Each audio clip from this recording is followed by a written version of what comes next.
How did you get the name Fonda? My mother, I needed to be named after an F.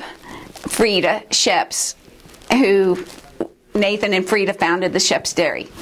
And she had just died before I was born. And my mother didn't like the name Freida. So a lady named Fonda got engaged in the Houston paper, and it was in the Dallas paper when my mother was reading the paper in the hospital. And so she decided that would be a good name to go with Schepps, Fonda Schepps. And the next year, the lady Fonda from Houston moved to Dallas. Did you ever meet her? I think I've met her once or twice, but I really was named not after her, but because of her. Because of her. That is really funny. Well, Fonda, let's go back 1956. Not too far back, but Dallas, Texas. Tell me about life when you were just a little girl. Well, my parents were renting a duplex on Winton Drive, which was right behind the Egyptian Lounge, and just played in little sand castles and little play pools and not much. I went to preschool at Shearith Israel when they had the little preschool, and not much. What did your dad do for a living? My family, it was Schepps Wholesale Grocer Supply, Schepps Grocer Supply Company, and it was in downtown Dallas, and we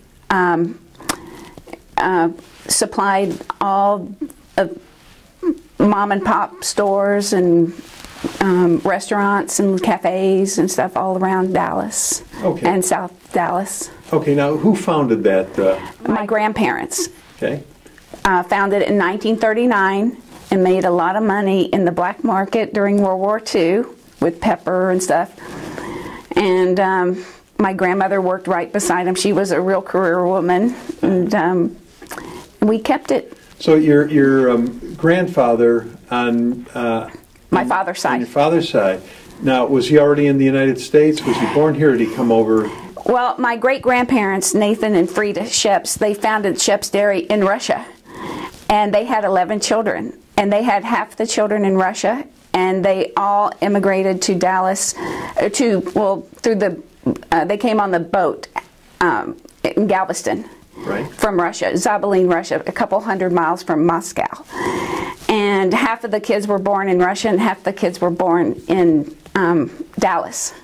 So they had the dairy going already in Russia, so yes. It was the intention to start the same business here? Yes, and it was, their name was Schepps in Russia. There was no change. It's because my relatives have been there and they see the name Schepps up on, it's now a bar.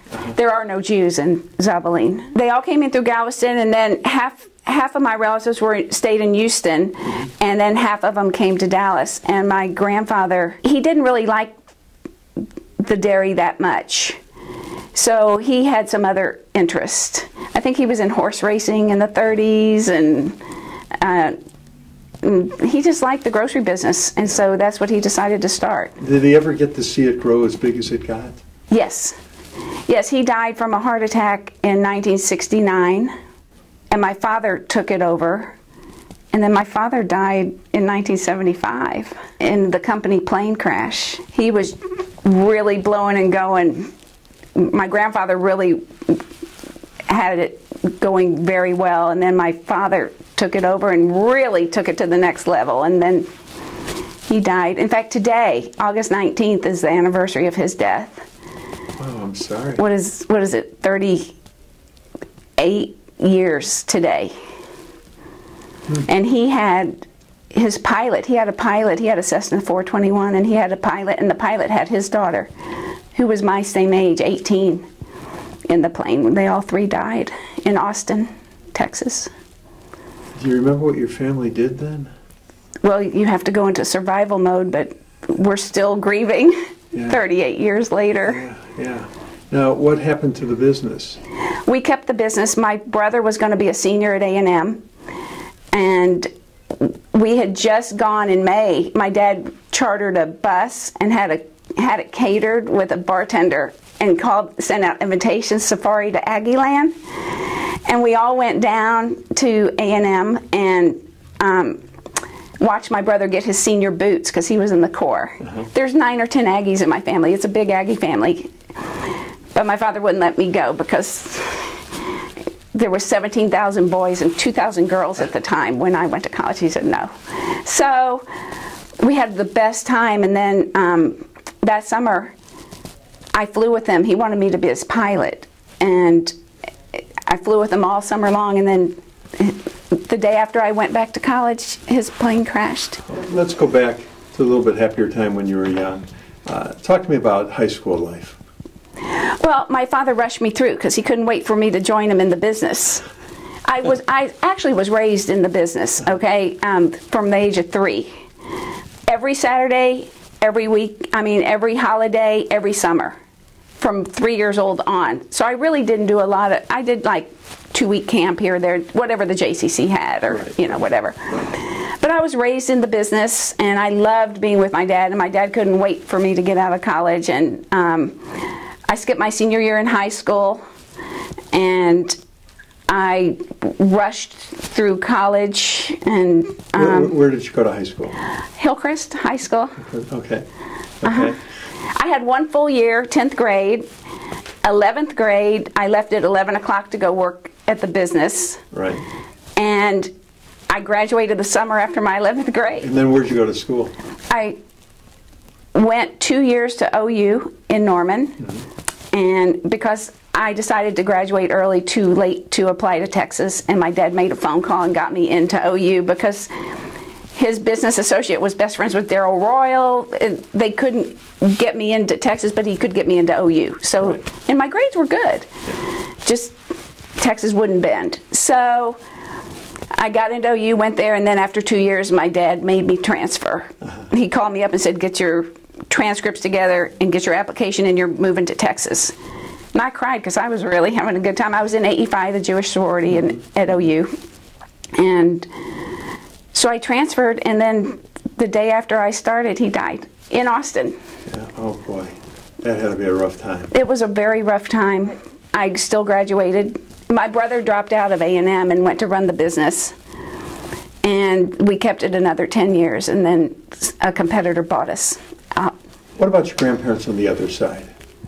My mother's parents, my mother's mother was very active in school. She was PTA president. She was everything. And my grandfather was, he worked for Sweet Manufacturing. I think Arnold Sweet's grandfather, maybe. And he was a tie cutter. Here in Dallas, though? In Dallas, yes. Okay. He came from Minneapolis, Minnesota. He moved here in his 20s because he couldn't take the cold. And my mother's mother was born in Dallas.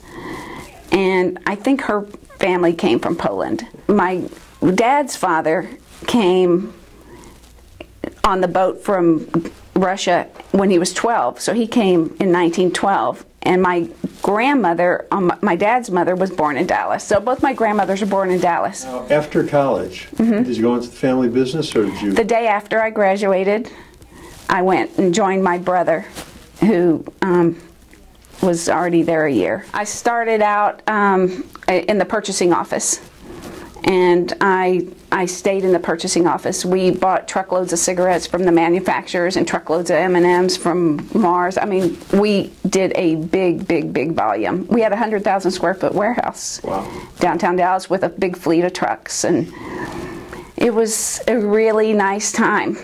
Yeah. Really fun business. I worked 60-hour weeks through my whole 20s. We sold it when I was 28. Now, you know, when you're working there and everything, and you look at the enormity of it, did you ever stop and go, this is amazing that my family built this from nothing?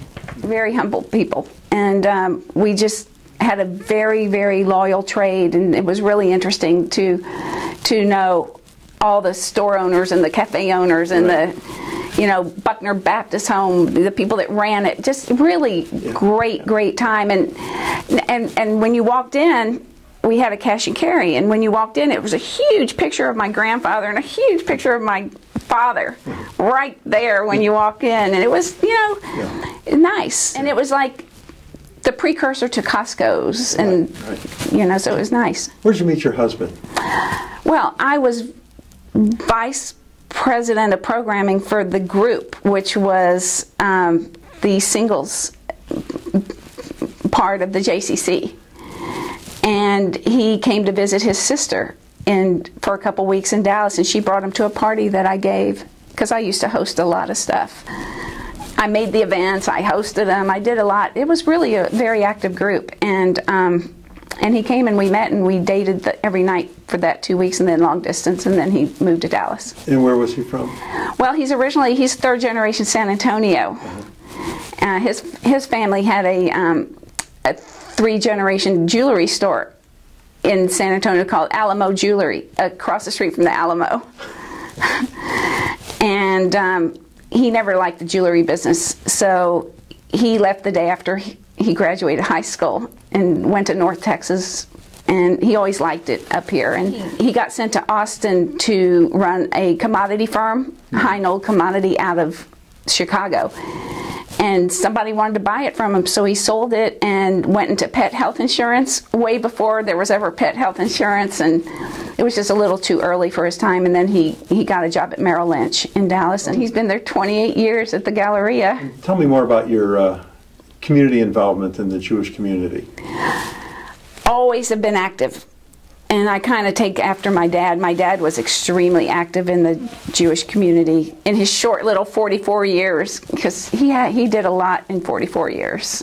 I just always used to go with him to shul, and we always had front row seats for high holidays my whole life growing up. And of course I was one of the few girls that got bat mitzvahed. In 1969, my Haftorah was 33 verses, which was a lot. This is my dad escorting me down as a debutante for the Israeli bond event. We're a very strong Jewish family in Dallas. This is my parents at my sister's bat mitzvah that I took with my camera. He died the next month, and the photographer that they had lost all the pictures. So these two pictures are all we have from my sister's bat mitzvah, which was in July of 1975. I have always been active in Jewish things. There was a Schepps BBYO. It's not around any longer, but I was very involved in that. And I joined a Jewish sorority in college, and then after that I've always been active in the Jewish singles group in my 20s, and lifetime member Hadassah Synagogue. I'm on the board of directors of Shearith Israel right now. And I was for many years when I was in my 30s. And I did the newsletter at Shearith Israel for 12 years. Now, when you were a young girl, it was a turbulent time in this country with Vietnam and you know, for lack of a better term, the hippie movement. Do you remember any of that when you were small? Yeah, during high school. Yeah, wearing bell-bottoms, and I never really had time to get too involved. I was very into music, you know, my friends and I, you know. What was the music you liked? Average White Band, Moody Blues, Pink Floyd. How do you compare your music from the music your daughters like today? I'm very into music, and I'm very into their music. I love their music. I'm open to all music all the time. What do you think in your lifetime was the neatest invention that came along that you saw? Oh, probably the cell phone and the computer. I have vivid memories of life before, even raising my children. You know, I didn't get my first cell phone till like 1990. I still have the same number. But yeah, that has to be it. I mean, life is definitely different before and after, and business too. You know, running your family business without the computer when you were doing purchasing. I received a BBA in marketing at Texas, and my senior year, my computer class was the big mainframes that took up the whole room. I had to rent the statistical calculators. I had to go to the bookstore and rent them because they were so expensive. They had the, you know, square roots on them, and that was like unheard of. So that was just evolving for schools when I got my degree. What was the happiest time in your life? Oh, probably the happiest time in my life was going to work with my dad and seeing him in action. He was really a character, a real character. And I grew up on a lake. We had paddle boats, and or a paddle boat, and I used to go out on the paddle boat with my friends all the time, so that was really nice. You have two brothers and a sister. I do. Did the Vietnam War affect your family at all? Not really. My brother, the one year they had the lottery, I think he was number 300 and something, so not really. Okay. Not really. You know, I had another brother, I just want to mention, that died of Tay-Sachs. Oh, boy, I'm sorry. When I was 5, he was 3. So my mother had boy, girl, boy, and the middle boy had Tay-Sachs. Wow. So my parents decided to have 2 more kids, not knowing if one of them would have it, because my mother has an uncle that had 4 kids that died of it. And my mother said, say goodbye to Stacy, he's going away today. I said, bye Stacy, and my carpool for Shearith Israel, like kindergarten, was honking, and he died. Now, your 2 daughters, tell me about them. My older daughter, they both went to Schechter through 5th grade, and then they both went to Frankford Middle School in the Plano School Districts for middle school, and then my older one went to Green Hill for high school, and really, really, really loved it. And my other daughter went to Booker T, the arts magnet downtown, for high school. And my older one is Stephanie Joanne. She's named after my father, Stanley Joe. And she went to school with her, she wanted to go where her best friend was going. She went to Georgia, University of Georgia, and got a degree in publication management in the journalism school, the Grady School of Journalism and Mass Media. And she went right to work for a company called Reach Local in Plano, and got hired away a couple months ago, and she's working for agency Entourage on Commerce Street downtown. So she's doing very well in the digital marketing for, industry. And my other daughter, Erica, was very successful at Booker T. She was vice president of the first ever student government her senior year, and then went to school at the College of Charleston in South Carolina. She became very involved in communication and political science, and as a sophomore got elected president of the student government there for the whole school. And she's very involved there. She's involved with all the politicians in South Carolina. She just interned in Washington, D.C. this summer for a political consultant, Craft Media Digital. And now I just took her this past week back to Charleston for her senior year. Her name's Erica. Now, something tells me that when your kids were growing up, you were the fun mom. I had a lot of parties at my house. I did whatever I could for my kids, you know, within reason. They were great kids, great kids. Now, very happy with them. In your lifetime, there's been so many momentous occasions. Of course, you lived through the Vietnam era, the hippie era that we talked about, the Kennedy assassination here in Dallas, something good, the moon landing in '69 for the first time, and of course the tragedy of 9/11. Was there something on the national scene that really stood out and affected you? The Kennedy assassination, I was on the playground at Dealey Elementary School with my friends listening to his parade on the radio. And we heard pop, pop, pop on the radio. Oh boy. So I was 7 years old, and that was that event. The lunar moon landing, I was at the JCC swimming pool. We all used to hang out at the swimming pool all the time. And the JCC had a little TV on a chair, and we were watching the lunar moon landing on the TV at the J. And that's where I was there.